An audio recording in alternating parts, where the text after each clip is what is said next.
recording. It's happening to us! I know! Oh my god!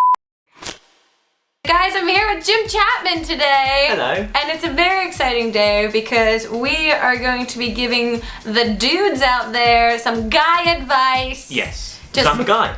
And I could be a guy wearing a wig. But I went on my Facebook and I asked for the boys to give me some questions they had about life and things and stuff. And now Jim and I are going to give you the best, most sage advice that we can possibly give. For real. How to win the girl despite the fact that her friend hates you. Dispose of the friend in some way. Murder the friend. I'm not sure murdering a friend. I'm not sure murdering anyone is the right answer to anything, really. Kill the friend. But don't kill them, just make sure they're not around. Or win them with kindness. Buy them chocolates and things. Stab the friend. Buy them chocolates and lace them with poison. That way we're both happy. Ah, how to dress for fall.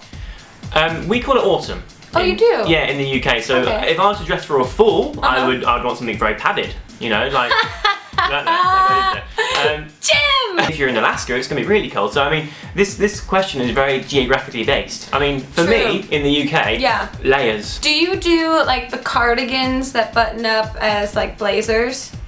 No, I'm a big fan of a cardigan and a big fan of a blazer. But they are their own separate things. When you try and cross boundaries and stuff like that, it becomes like a weird hybrid of the wrong thing, and it's ugly. Are you one of those people that separates the food on your plate too? Yes. Yeah. You should see my wardrobe though. I literally fold my boxer shorts and I put them in a drawer. You and I are different people. So basically, Google it. How to dress for yeah, fall. sorry I couldn't help you more. How to ask a girl out. Okay, this is like the age-old question. Yeah. There are a number of options. You can be bold and just come straight out there and go, hey, you, me, sex, now. See what happens.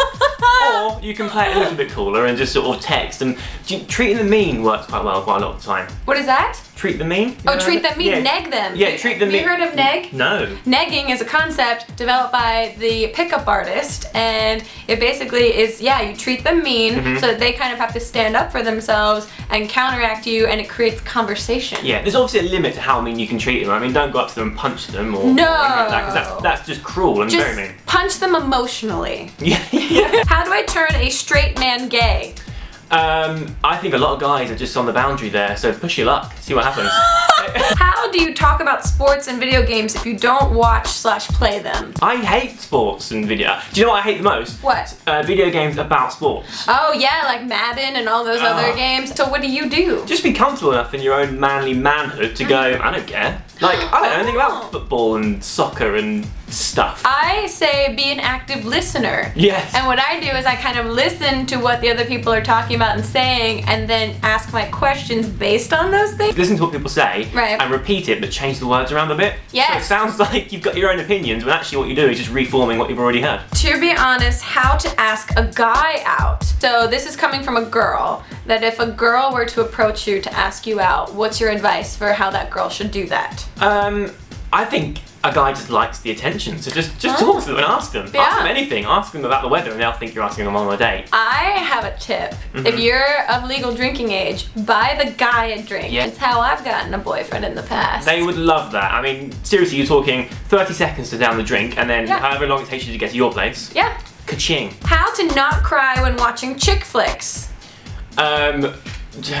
It's a tough one. I mean, we all have it. I don't have this problem at all, actually. I'm starting to think that you're a robot that someone created. I'm trying to level with you here, but to be honest, I have no soul. Hey, this has just now become two robots giving you advice. How do I get my husband to let me do his makeup? Threaten him, or say if you let me do your makeup, I will give you sexual favors. Oh, has Tanya ever done your makeup? Yes. And how did that come about? What not to do on a date. Don't be rude. Always have a positive attitude on a date, and that'll get you pretty far. Even if the girl is a bitch, at least you can say that you were trying to have a great time. I mean, the list is literally endless of things you shouldn't do on a date. Like, you shouldn't spit on her. Don't murder them. I think what we should do is probably stick to a list of things you should do on a date. Yes. Which are be nice, make eye contact, be confident, talk, that sort of thing. Talk and listen. Don't go silent and freak out and get No. nervous. Just have a glass of wine with them beforehand. The bro code, how not to cross the bromance line. Now, I don't know anything about the bro code. Okay, so it's kind of like an unwritten law. Okay. That guy. So if you're a guy Yeah. and you're friends with another guy, you can't date his sister. You Oh. can't go out with his ex. You can't have sex with his mum. Okay. That sort of thing. Gotcha. Human decency. If your friend was to do that to you, would you allow it? That's true. So always put yourself in the other person's shoes. Exactly. Oh. Bro code is kind of sacred, in a way. Interesting. Because I have slept with all of my girlfriend's fathers, and we have no problem with it. It's probably not the same as a girlfriend. Jim, thank you so much for helping me answer these questions. You're very welcome. Thank you for having me, and I hope there'll be some help to the guys out there. Yeah, I think this was equal parts helpful and also completely non-helpful at the same time. What It's a good mix. A delicious sandwich. Make sure that you go over to Jim's channel because we shot a video over there and it was funny. Talk about a real handful. I like what you did there. That's very punny. Thanks for watching, guys. We'll see you next time. Bye! How do men have so many fucking commitment problems? Or maybe I am just crazy? You're probably just crazy. Yeah, I think you're crazy. I don't know. Guys in general are committed with those because essentially Yeah. they've got testicles full of sperm which they can use on anyone they choose. It's really easy. The girls have to nurture a human child in them for 9 months and Yeah. then 18 years until it's fully grown and ready to Ugh. escape into the world and do the same thing again. Guys can just go and off they go. Being a girl sucks. I sympathise with girls a lot because you have to go through pregnancies and periods and PMT and everything else. After hearing that piece of advice, I've never wanted testicles more in my life.